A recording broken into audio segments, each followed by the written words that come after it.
harkisni dachee koon hagam baay'atullee anaaf sinaa wayyaa hunda sinaa taalee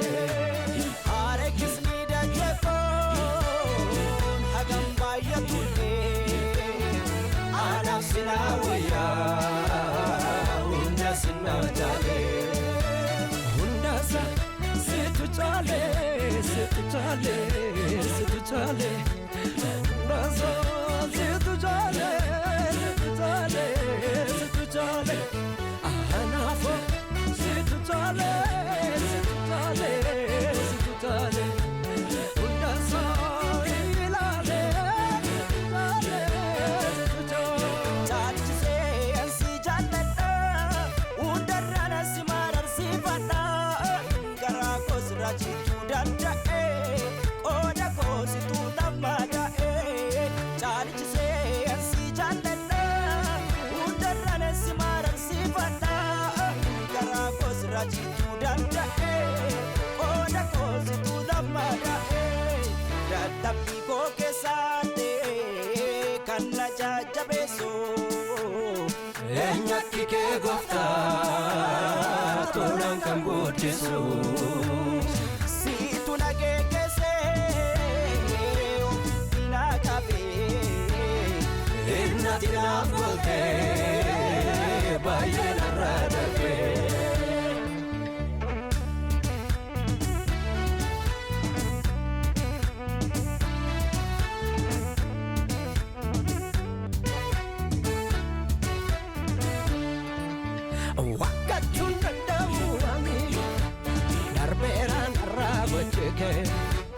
Jechu kama bayi sama male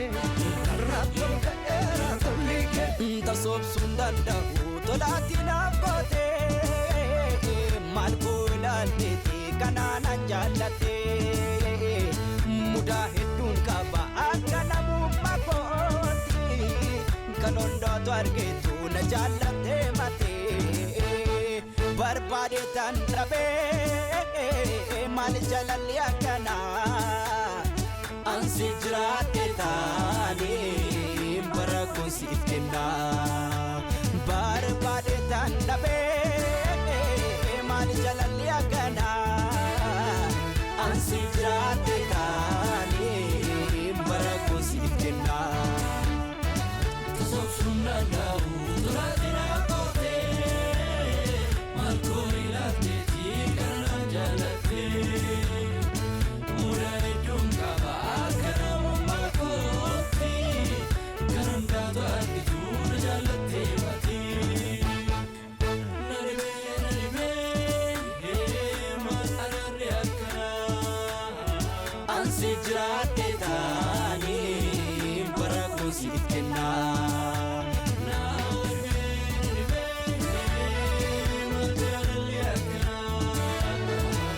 Sijate tani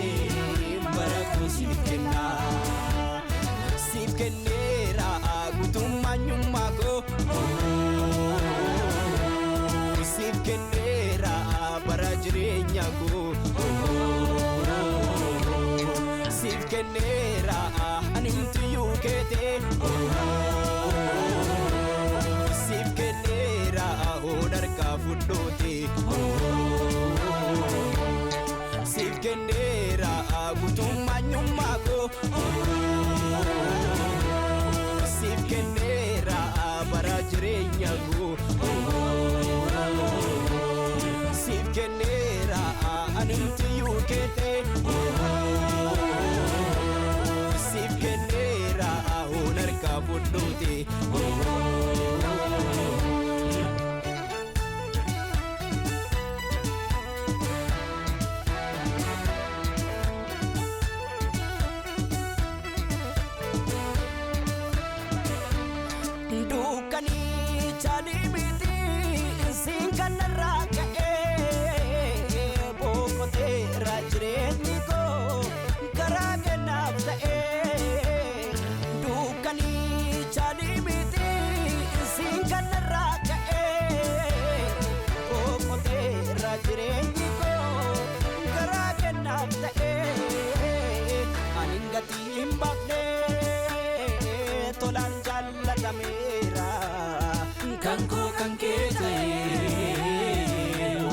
kenneera jiraachuun koo si sabanni dura ati na oolchiteetta dura bara siif kenneera guutummaanyummaa koo siif kenneera bara jireenya koo siif kenneera animtiyyuu keete